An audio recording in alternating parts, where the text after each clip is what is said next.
तुम सा लहरों में बह लेता तो मैं भी सत्ता गह लेता, ईमान बेचता फिरता तो मैं भी महलों में रह लेता। नमस्कार, बेधड़क खबर देख रहे हैं आप। मैं हूं विमलेश शुक्ल। आज चर्चा करूंगा मैं करिश्माई केजरीवाल का। अरविंद केजरीवाल IRS अचानक सरकारी सेवा से राजनीति में उतरते हैं। 2012 में जब अन्ना हजारे लोकपाल विधेयक को लेकर के आंदोलन पर थे तो उसमें बहुत सारे लोगों ने अन्ना का साथ दिया। उसमें एक अरविंद केजरीवाल थे और उसी में एक थी किरण बेदी जो IPS थी।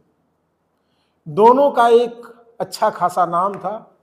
केजरीवाल भी अपने कार्यकाल में बहुत ही ईमानदार माने जाते थे। ये सब कुछ ठीक ठाक चला, अन्ना आंदोलन खत्म हुआ। अचानक केजरीवाल को ये बात समझ में आई कि जनता के लिए लड़ाई लड़नी चाहिए, नौकरी में कुछ नहीं रखा है। सरकारी सेवा से उन्होंने इस्तीफा दिया और आम आदमी पार्टी का गठन किया। आम आदमी पार्टी का गठन 2013 में हुआ। जब दिल्ली में विधानसभा चुनाव हुए तो दिसंबर 13 में आम आदमी पार्टी ने आम चुनाव में बढ़ चढ़ करके हिस्सा लिया। बता दें आपको कि दिल्ली में कुल 70 विधानसभाएं हैं और उन 70 विधानसभाओं में आम आदमी पार्टी के प्रत्याशी मैदान में उतर गए। नई नई पार्टी में सारे नए चेहरे थे, गांव देहात से जुड़े हुए भी लोग थे। यहाँ तक कि आपके गोरखपुर मंडल के मेहदावल का भी एक संत कबीर नगर जिले का एक प्रत्याशी था जिसने चुनाव में जीत हासिल की। मैं अरविंद केजरीवाल को करिश्माई इसलिए कहता हूं कि जेल में जब उनको शराब घोटाले के आरोप में भेज दिया गया तब भी केजरीवाल ने हार नहीं मानी। लाख दबाव और प्रयासों के बाद भी केजरीवाल ने यह तय किया कि सत्ता जेल से ही चलाऊंगा लेकिन इस्तीफा नहीं दूंगा। और इधर पहली बार जब उनको जेल से राहत मिली तो उन्होंने चुनाव में हिस्सा लिया। आम चुनाव में दिल्ली रहे और लोकसभा चुनाव में बढ़ चढ़ करके हिस्सा लिया। कुछ दिन के बाद फिर उनको जेल जाना पड़ा। फिर वो 6 दिन पहले जमानत पर आए हैं और आने के बाद उन्होंने अचानक ऐलान कर दिया कि कल आने वाला जो कल है मंगलवार या बुधवार तक वो इस्तीफा दे देंगे। शराब घोटाले में मनीष सिसोदिया भी थे। मनीष सिसोदिया लंबे समय तक जेल में रहे, जबकि केजरीवाल को तो बीच में 2 बार राहत मिली, वो भी छूट करके आ गए हैं। अब एक बड़ा सवाल चर्चा में आ गया है कि आखिर केजरीवाल के बाद मुख्यमंत्री कौन बनेगा। ये सवाल है, इसका जवाब कल परसों में सामने आ जाएगा, तो इस पे बहुत ज़्यादा चर्चा नहीं की जा सकती। लेकिन मैं चर्चा कर रहा था करिश्माई केजरीवाल का।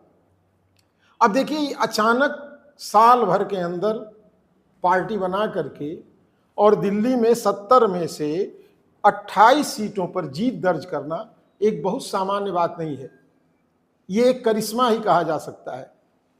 अगर एक नई नवेली पार्टी जहां पर जिस राज्य केंद्र शासित दिल्ली में जहां पर कांग्रेस का लंबे समय तक शासन रहा, जो दिल्ली पूरे देश का केंद्र है, जहां से सारी नीतियां नियम बनाए जाते हैं, वहां सत्ता में रहते हुए भी भारतीय जनता पार्टी को 31 सीटें मिली थी 2013 के चुनाव में।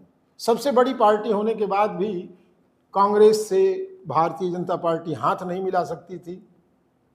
उस समय वो ऑपरेशन लोटस जैसी बहुत सारी स्थितियां नहीं थी। आम आदमी पार्टी टूटने की स्थिति में नहीं थी। तो केजरीवाल ने कांग्रेस के साथ मिलकर के सरकार बनाई जो मात्र 49 दिनों तक चली।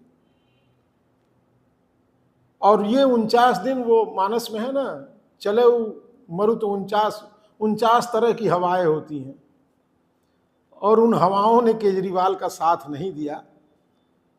केजरीवाल को सत्ता छोड़नी पड़ी और लंबे समय तक, करीब 1.5 साल, सवा साल तक वहाँ राष्ट्रपति शासन रहा। इसके बाद 2015 में फिर वहाँ विधानसभा के चुनाव हुए। 70 सीटों में से 67 सीटों पर कांग्रेस को एकदम किनारे लगाते हुए आम आदमी पार्टी ने बड़ी जीत दर्ज की। भारतीय जनता पार्टी के मात्र 3 विधायक सदन पहुंच सके, और उस दौर में भारतीय जनता पार्टी की राष्ट्र में, देश में सरकार थी, और फजीहत इतनी थी कि लोग मजाक में कहते थे कि अगर 3 नेता एक साथ स्कूटर या बाइक पे मिल जाएं तो उनका चालान न किया जाए, हो सकता है वो भारतीय जनता पार्टी के विधायक हों। खैर, ये तो मजाक की बात हुई, लेकिन ये सच है कि केजरीवाल ने जो चमत्कार दिखाया और वहाँ की जनता ने जो भरोसा किया राष्ट्रीय दलों को छोड़ करके, ये अरविंद केजरीवाल का करिश्मा ही था। अब फिर इस समय, हालांकि जब केजरीवाल 2015 में चुनाव में सामने आए तो केजरीवाल के सामने आईपीएस किरण बेदी को खड़ा किया गया, उनको चेहरा बनाया गया, लेकिन वो भी चेहरा काम नहीं आया। भारतीय जनता पार्टी किरण बेदी के नाम पर सीटें नहीं बटोर पाई। फिर फरवरी 2020 में आम चुनाव हुए। थोड़ा बहुत ऊपर नीचे होता है। भारतीय जनता पार्टी 3 से 8 पर पहुंच गई और 67 से 5 घट करके आप 62 पर सिमट गई, लेकिन बहुमत आपके साथ रहा, आपने सरकार चलाया। ये बात राजनीतिक गलियारों में यही है कि सत्ता को अच्छी नहीं लगी, केंद्रीय सत्ता को अच्छी नहीं लगी। जिस तरह के भारतीय जनता पार्टी पे आरोप लगते रहे हैं कि भाजपा वॉशिंग मशीन है, भ्रष्टाचारियों को धुल देती है, भ्रष्टाचार का आरोप लगाती है, फिर अगले ही पल उसके सामने वही लोग खड़े होकर के महिमा मंडन उनका होता है, उनका सम्मान किया जाता है। लेकिन अरविंद केजरीवाल एक सामान्य से बयान के बाद मनीष सिसोदिया और अरविंद केजरीवाल जेल चले गए।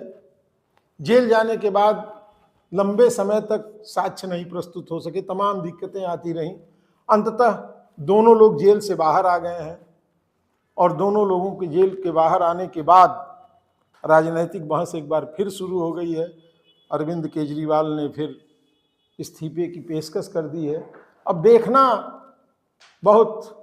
देखना ये होगा कि आगे आने वाले कल परसों में आम आदमी पार्टी की कमान कौन संभालता है, दिल्ली का मुख्यमंत्री कौन बनता है, और राजनीतिक गलियारे में इसके क्या मायने लगाए जा रहे हैं, ये तो हम लोग देख ही रहे हैं। लेकिन आने वाले चुनाव में इसका क्या प्रभाव होगा, क्या आम आदमी पार्टी को इसका फायदा मिलेगा, कांग्रेस इसका नुकसान उठाएगी, या फिर भाजपा को फायदा मिलेगा, फिलहाल ऐसा कुछ लग नहीं रहा है। राजनीतिक विश्लेषक अपने ढंग से सारी बातें करते हैं, लेकिन आम आदमी भी पढ़ तो नहीं पाया, शिक्षा का स्तर तो जरूर गिरा, लेकिन बौद्धिक रूप से मजबूत बहुत हुआ है। आपको बता नहीं सकता है कि वो किसके साथ है, जो भी जाएगा सबके साथ रहता है, और इस मुगालते में परिणाम एकदम बदल जाते हैं। बाकी अन्य खबरों के साथ फिर हमारी मुलाकात होगी। नमस्कार।